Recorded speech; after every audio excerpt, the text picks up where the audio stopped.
Hello and welcome to the Free Outside podcast. As always, thank you for being here. Today's episode is fun, I think. We are headed back into the world of creatives in the trail and outdoor space. So talking with Anastasia Wild, who shoots most of the trail races, or at least a lot of them, around the West, all up and down from Phoenix up into Montana and more. She shoots like 200s. We interacted, saw her a lot at the Grand to Grand stage race, and we get into what the industry is like these days, especially with social media and content and stuff, how to get started in it, what runners can do to get better photos from the photographers during the race, how she gets paid, all those fun things. I just like peeling back the curtain, going into some of these different things where it's like, oh wow, that can actually be a career, and let's hear how. All right, and with that, we have Anastasia Wild. Be sure to follow her on Instagram and also give us like 5-star reviews on all the platforms, of course. You can leave comments now on episodes, so you can throw a comment or question or whatever, and maybe I'll answer it on the show. Montana Meltdown happened last weekend, and it was really awesome. Great turnout, great event, great weather. We were lucky. But I think I will put out the episode on that and my new career as a race director. Well, just one event so far. But that episode should come out on Monday. So with that, here's Anastasia Wild. All right, today we have Anastasia Wild on the podcast. Thanks for joining us. So first, I'm curious, what was your big break into getting into, I guess, outdoor photography in general? Yeah, so I went to school originally, to like a vocational school for a year, for photography, and just wanted to do adventure in general. And it was cool, it was fun, but I think like too general. I did an FKT, Nate Bender did an FKT in Montana, so I photographed that and kind of fell in love with it. That was really cool. Just photographed a couple like smaller vacation races, like half marathons, but I really wanted to break into like the ultra mountain scene. And then Hillary actually reached out to me randomly on Instagram asking if I'd be interested in shooting Bigfoot Tahoe Moab. So I went from like maybe doing 50K max photos to like the 200 scene. Yeah. And that was kind of the big break, I would say, is Hillary giving me that opportunity. Yeah, when you get tapped to come out and shoot a 200-mile event, how do you attack that, having done like 50Ks or a few hour-long races? Where do you even start with knowing where to photograph, how to photograph? Were you just under her for learning that type of stuff? How do you even approach something so long? She was our like media director. So Jason and I went out there. He hadn't really even shot trail running before, but he had done some commercial photography. So as far as like setting up the portraits and stuff, we knew like the lighting and those bits. So she kind of told us where to go and, what to shoot for. And she had like photo examples of, different areas and what photos could look like. So yeah, she definitely like held our hand through that first season for sure. Yeah. And now it's kind of, I don't know, you just kind of know where the moments are and what looks best. So yeah. Yeah. And when you're starting out, especially, how is there feedback? How do you know if you did a good job or not? Like, are runners happy, or the race happy, or are you happy? How do you kind of know where you want to improve for the next one? Oh yeah, for sure. So in the beginning, I definitely leaned on Hillary, and I would ask for feedback as far as like, compositions or whatever, right? Because sometimes runners just want like a photo straight on just of themselves, versus other times, it's fine to have like the tiniest little runner in like this grand landscape.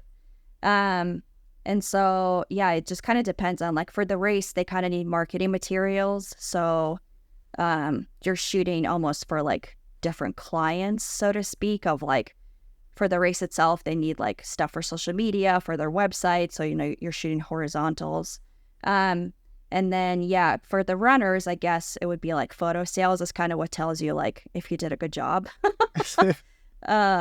And then if they repost stuff, then that always feels good. You're like, oh, okay, like they like that photo of themselves. So, yeah, but there's always room to improve.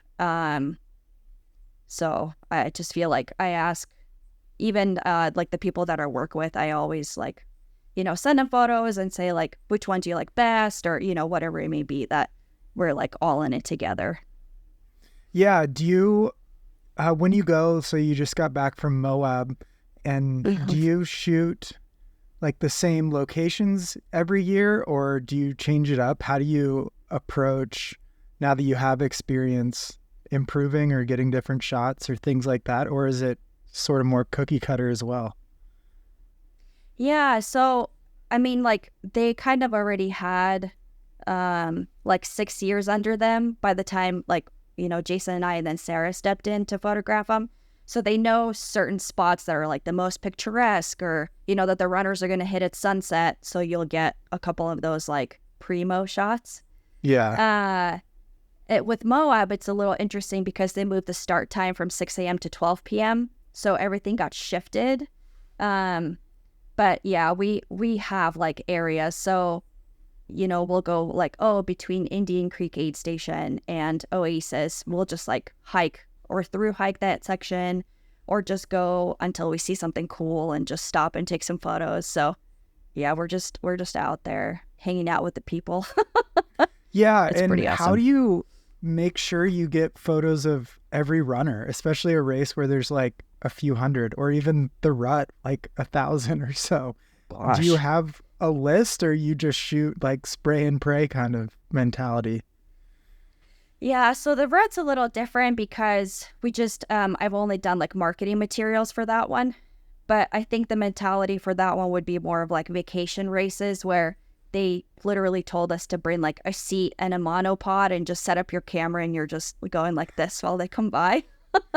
Which it like, it's not really creative, but it gets a photo of everybody. Destination Trail and Cocodona, they kind of give us freedom to use our creative discretion, which is really cool because then we can climb on rocks or whatever, to get more epic shots of people out there. But we hope that if we station ourselves well, that we'll get everybody, because especially for the 200s, we work in teams. So we're just in constant contact of like, I saw the first 30 and I saw this chunk of people. So we kind of keep track of it a little bit that way. Okay, cool. Yeah, there's so many runners to keep track of, and if they're spread out over 200 miles, it can be a little tough. But now I want to get into, I guess we could call it the darker side or the harder side of the social media world. Like, how does it work with like sharing photos, or like sponsors using photos of their athlete that you took in races? How does that whole like avenue work when your photos, or do you have to check brands on that when your stuff is being used in ways that it's not supposed to? And just because it's gotten so messy, I'm curious to hear how it's impacted you, and kind of what the general mentality is on what photos can be used for what. Yeah, for sure. So I think it kind of depends too. Some races, if they have sponsors, they may have the race may have a contract with the sponsor that they get like 5 to 10 photos of, or so there may be some of those pieces. So they just take them, or they repost stuff from the race. But if it's like somebody that's not affiliated with the race at all, typically you should reach out to the photographer and check in and there is usually a fee associated with it. I know some publications, I think it's a little bit more of a gray area for me, just because, I don't know. Sometimes they don't have a big budget, and if it's like a local newspaper or something, I'm like, just have them.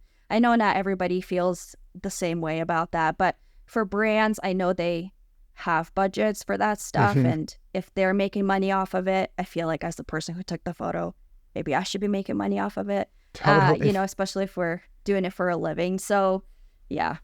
So yeah, there is a little bit of nuance in it, but we've definitely had to reach out to brands to be like, hey, like, you use this photo, and while I appreciate it, like, I would like to get paid. And most of the time people are, they're willing to have the conversation. They're like, oh, we're so sorry. We, like, the runner gave it to us and we thought that they knew what they were doing when they shared it. And I think some of that also maybe comes from the runners themselves, because they were like, oh, I bought the photo. Like, it's my photo. I can do whatever I want with it. Whereas, like, usually we hold a copyright to photos. And so technically there are photos. It gets pretty convoluted. But yeah, we typically hold a copyright. So you just have to check back in with the photographer for that. Yeah. So like someone wins Moab or any race, we'll say South Dakota 8,000 just for a different race, and you took photos of the winner, and then Runner's World writes up about it and they send photos that you took. That's where it's that messy type of thing where once you see it, you kind of have to reach out and find the right person, because I think especially runners, it's that disconnect of, well, the photos are of me and I bought them. Right. And yeah. Has that gotten worse? It just seems like photos float around everywhere, brands, promotional stuff.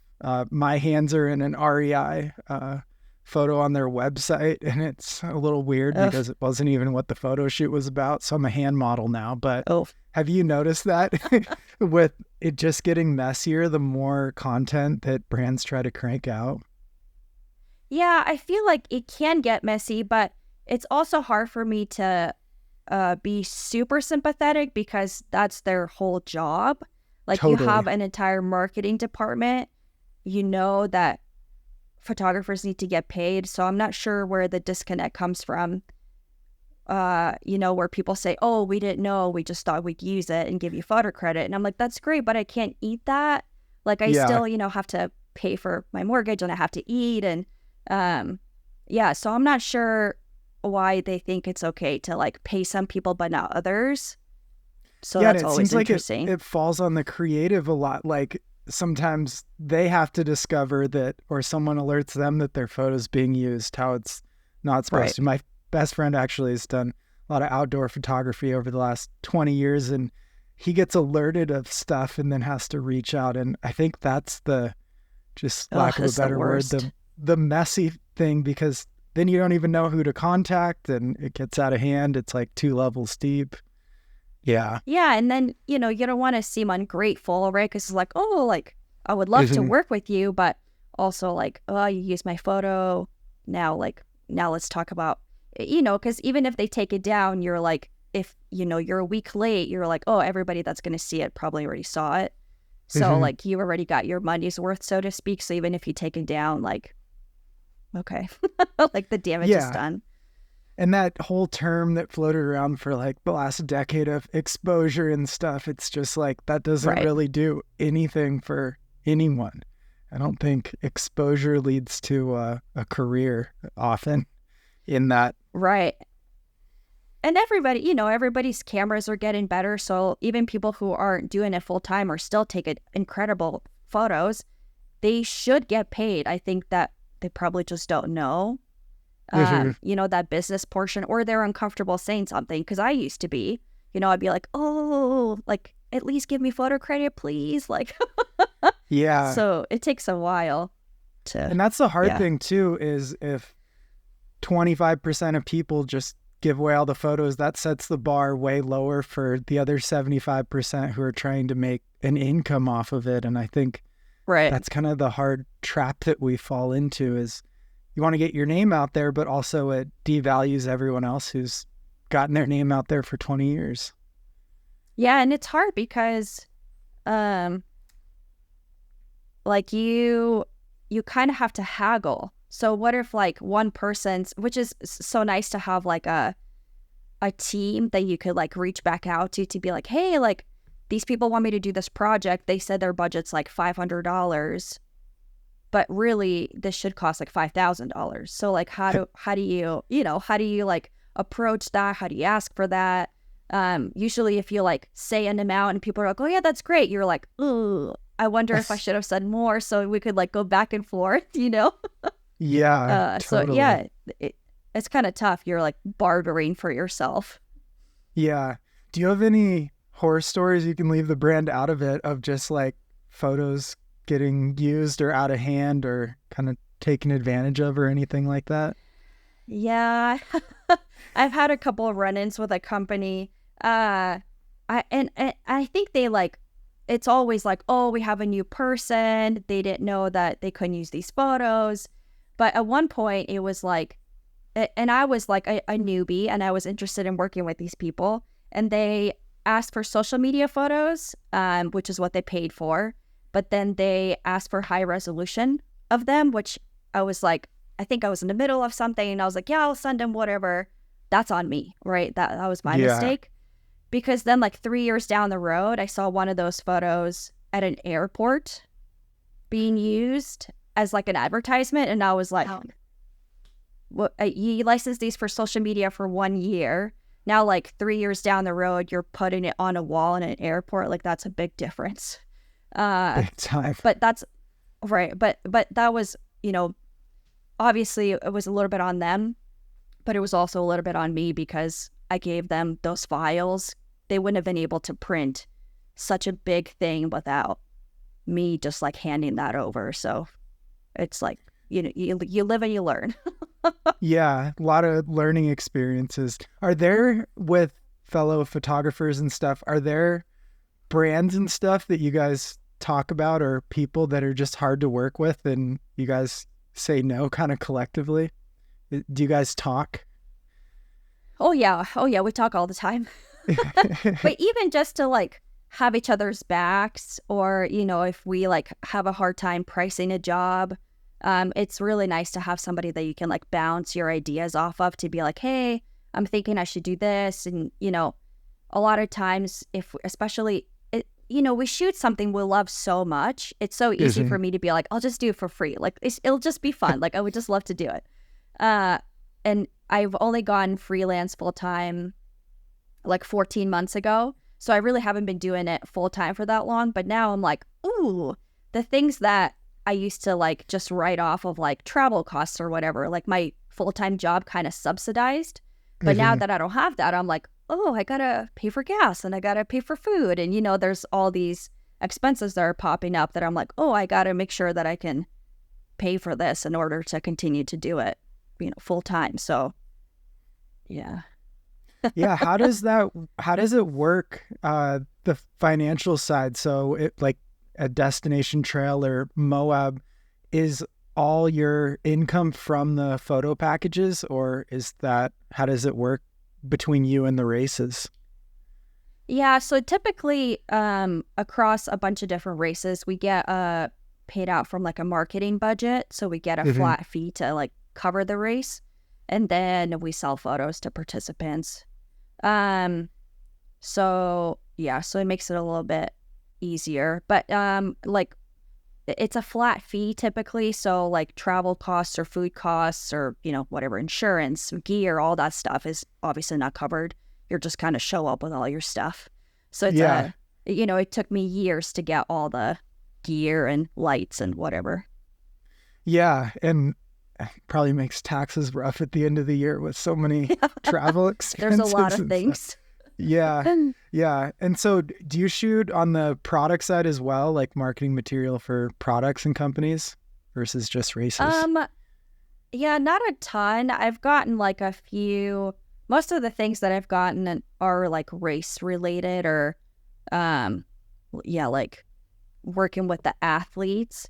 But Yeah. I haven't done a ton of just like straight commercial shoots. It's kind of tough, especially this being my first full-time year.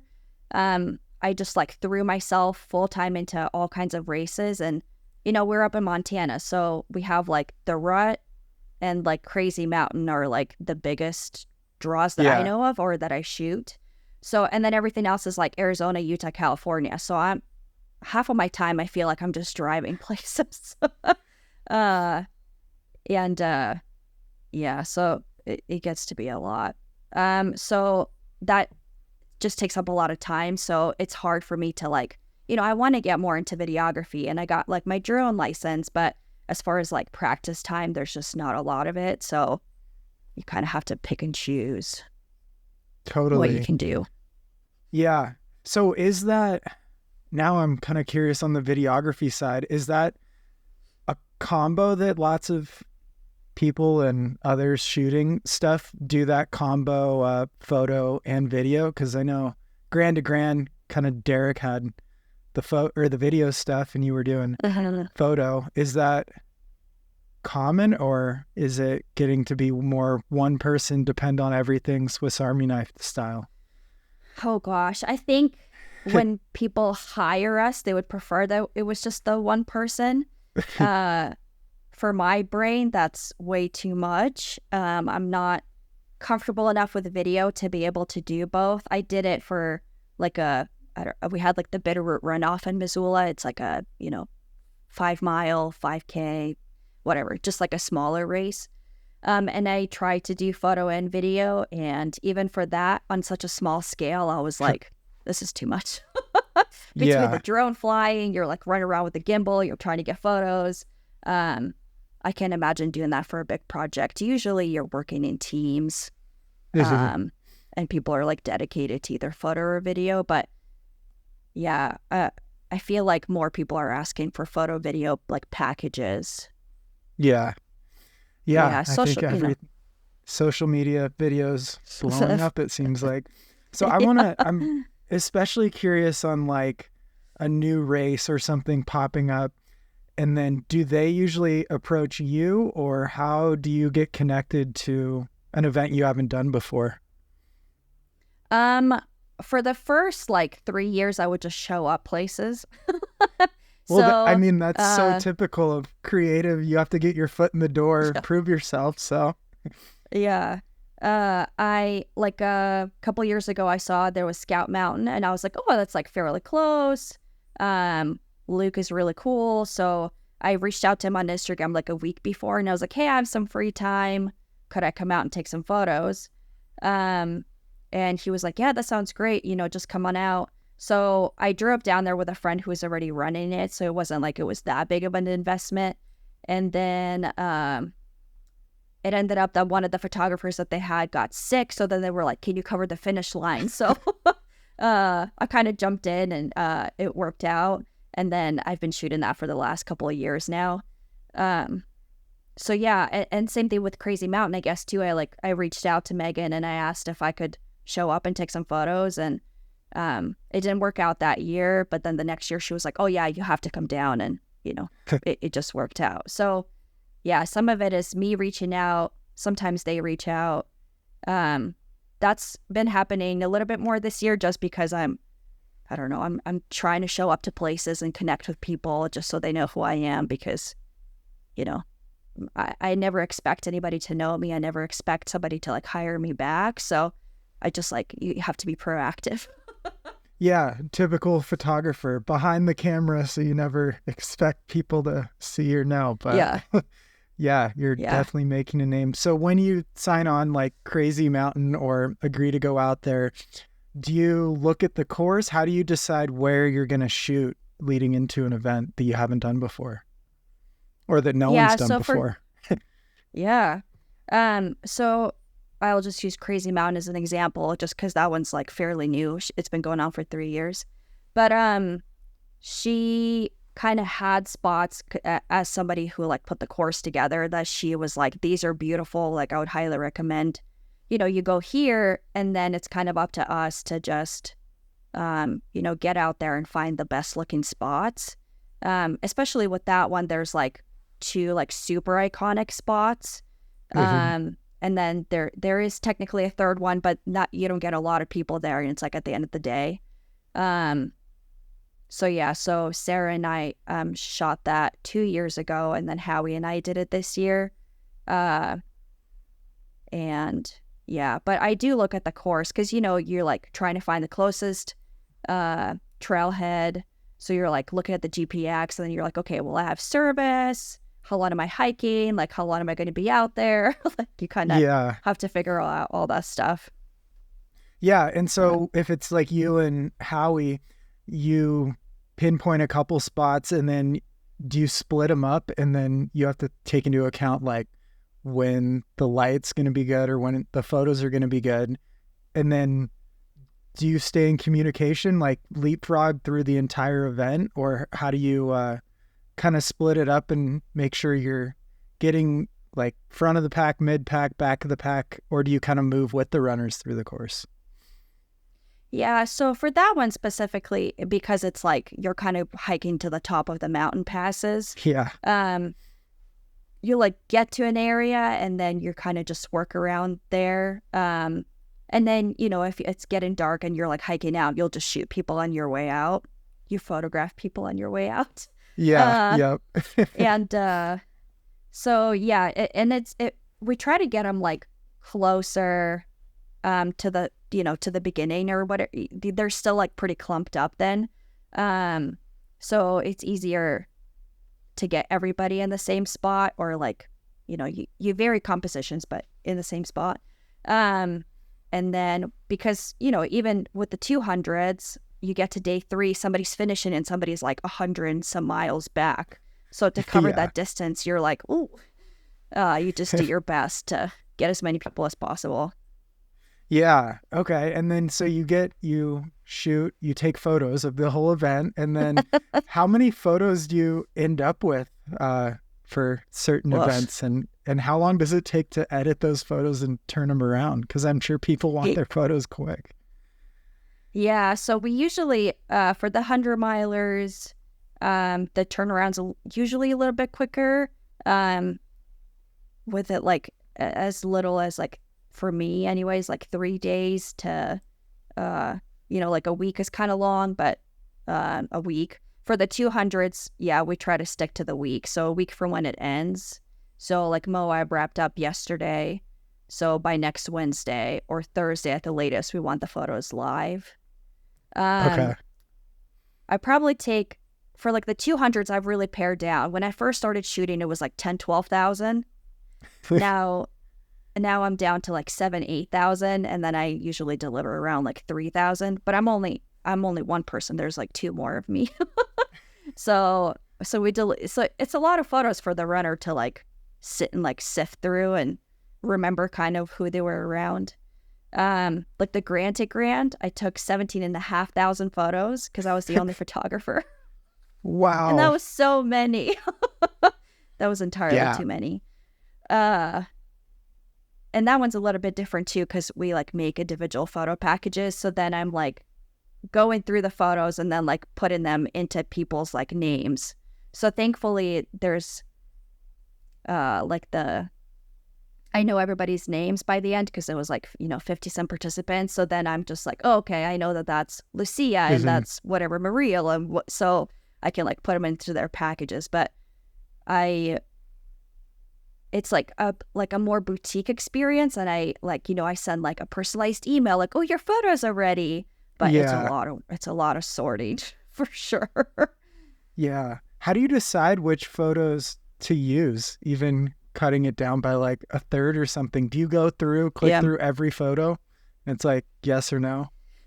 Yeah. We call through all of them. So we look at all of them. And then it's a matter of like, what's in focus, right? Because you don't want to turn something over that doesn't look good. And then we're looking at composition. We'll edit them.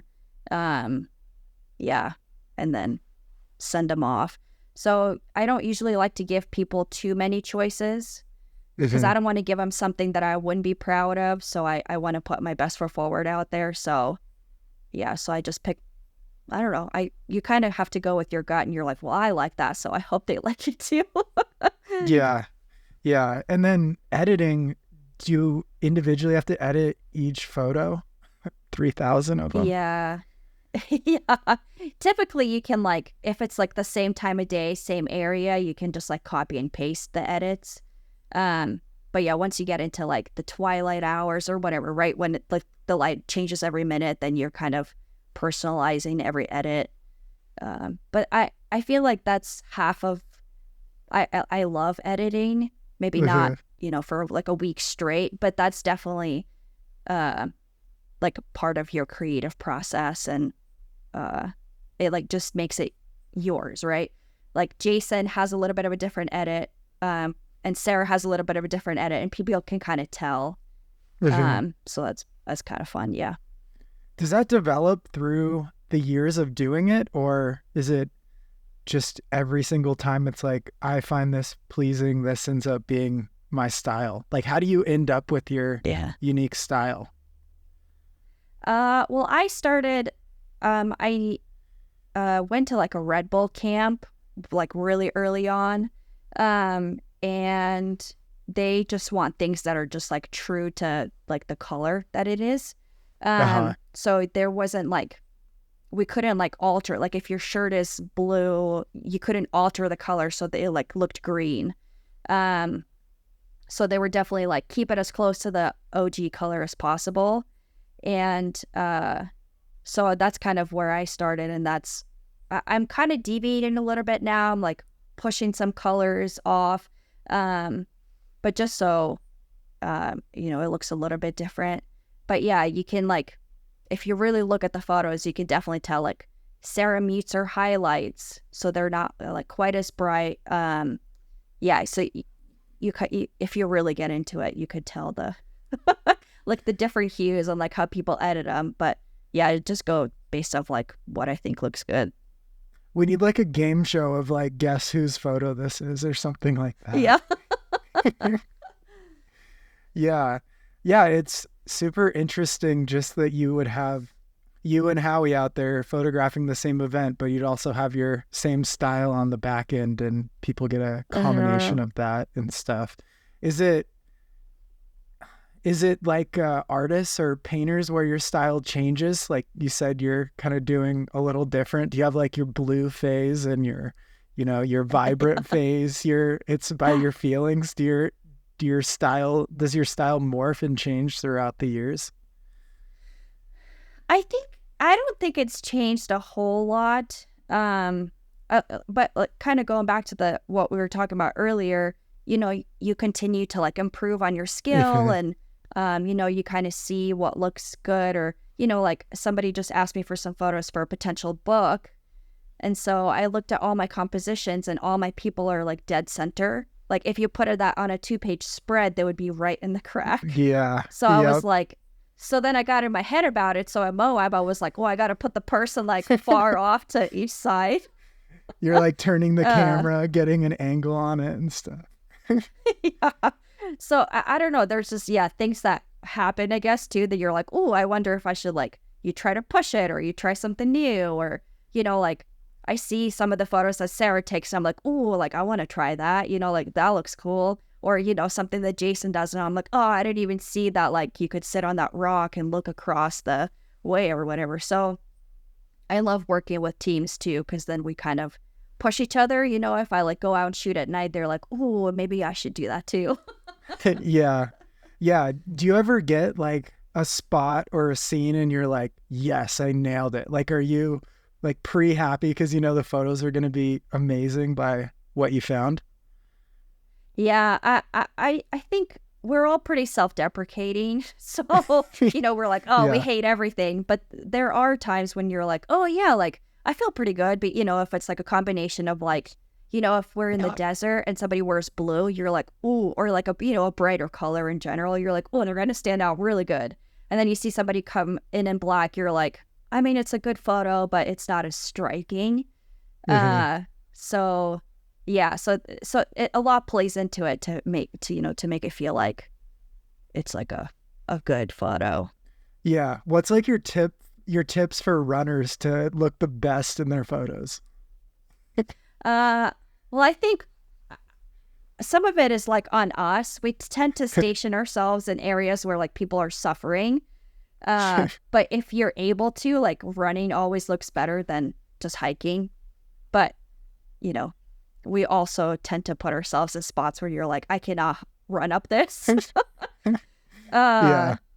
Yeah. And then, like, bright colors always look great. I think a lot of the time, especially at the 200s, people don't see another human being for however many hours or miles or whatever. So when they see a person, they're like, oh my God, they want to chat, you know. So we're trying to take photos around it while also chatting with them. So I know this year we kind of put it out there of like, maybe wait to talk to me until you get past me so I can get some photos of you like in the landscape and get some photos of you like, you know, running where you're not actively talking or chewing or, you know, whatever. So that was kind of a big one. But yeah, I mean, for the most part, I feel like we're just there to document your journey. And I know a lot of times people are like, oh, I wish my jacket wasn't hanging off of me. And I was like, I get it.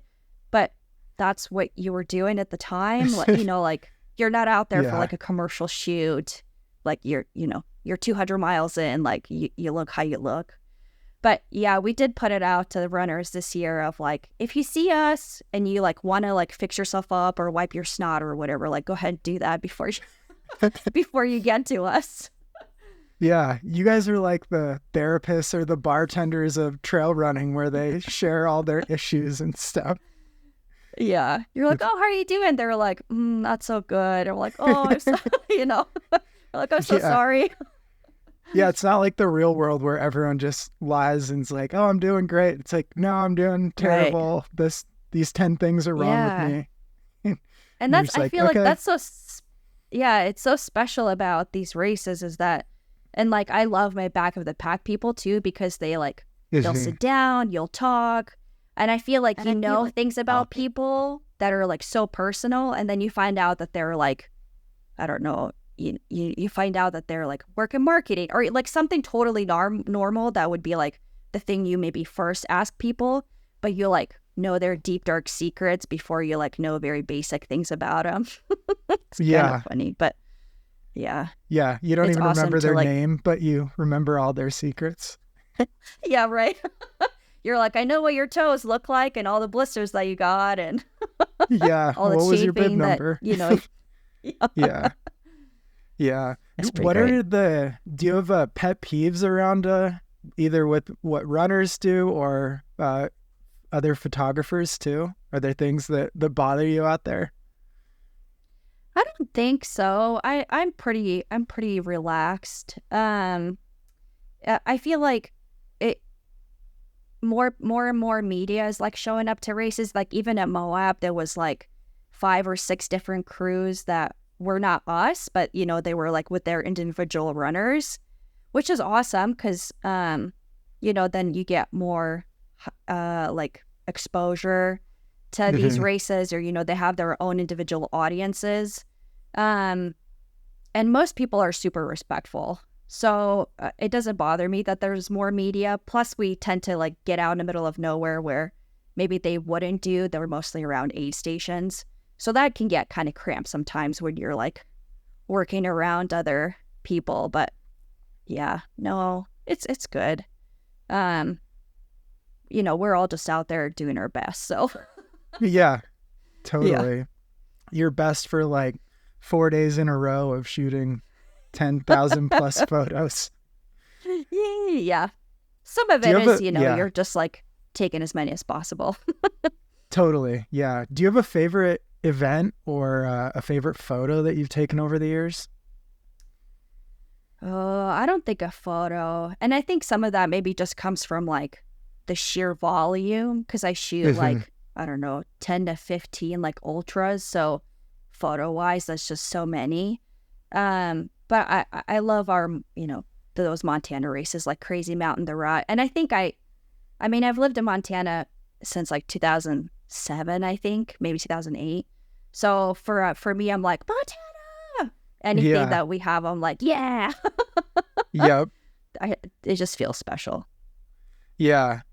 Yeah. I mean, I think it's hard to go somewhere that's not your home to and have the same connection to it as when it's like, oh, we got 100 here, or the Rut's like our biggest thing. People travel from all over the world. Right. Yeah. And so like the rut when you're, or shooting marketing stuff in general, how much of that do you have creative liberties over versus getting an outline of what they're looking for? And is that hard to kind of apply your style to the outline of what they're looking for? Yeah. I feel like, especially at the Rut, I went there as like a wee baby photographer, like back in 2018, and that was one of my first like mountain experiences. And even then, I like got a media pass, but I really didn't get off of like the main drag, so to speak. But getting to do marketing the last couple of years has been great. And I think, the more you build relationships with the race directors, they trust you. And so they just, they kind of say, oh, we need you on Lone Peak, or we need some from this ridge. And then they just trust you to get photos of, what you see and the different variety. And we have like overarching things. I feel like Mike especially, he just asked, he's like, oh, is there anything you want to get this year or anything that you're like looking forward to? And I'm like, oh yeah, like I think it'd be cool to, get people high-fiving or whatever, right? Like the community, like what makes the Rut so special. So tattoos, there's so many things. Yeah, it's sort of endless with the Rut. I mean, seems like it keeps growing and it sells out so quick. It's pretty wild. Yeah, it's just 45 minutes from where I live. Yeah, it's great.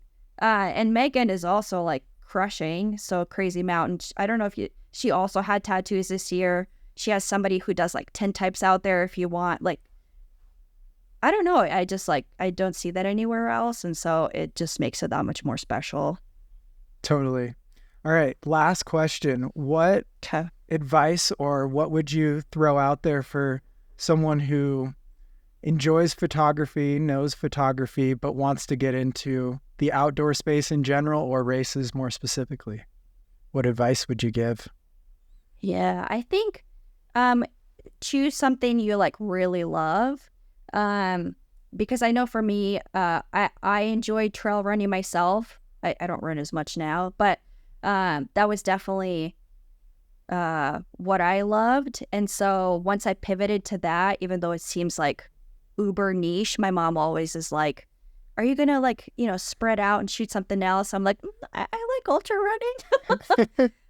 So I think if you pick something you really love, not that, that whole saying of like, you'll never work a day in your life. No, like you'll work and you'll work a lot, but you get to be around people that you love, places that you love. So it makes it really special. And then just shoot all the time. That's like, I think that's the biggest thing. Yeah. Well, one last thing to throw out there. So when a runner gets their photo package and there's a publication or one of their brands that sponsor it, they should reach out to you as the intermediary before they use that photo, right? I want to make sure it's pretty crystal clear, because too many creatives get taken advantage of in this way. And since you're all so nice and self-deprecating, it's hard to stand up for yourselves too sometimes. Yeah, we're like, oh, we want you to have them. Like, you look great. I'm so happy that you like it, but also, can I get paid, please? Yeah, totally. Well, thanks so much for jumping on. This was awesome. Really fun time. Thanks for having diving me. Into photo. All right. Thank you for listening to the show. All the ratings and reviews that are 5 stars are great. And if you want to pop on over to YouTube, these are all up on YouTube. You can like, subscribe, comment, be nice. I don't know. All those things. All right. Have a good weekend, guys. Fall weather is here. It's actually raining right now. So summer's over. Time to get the skis out. All right. Till Monday. Stay elite, my friends.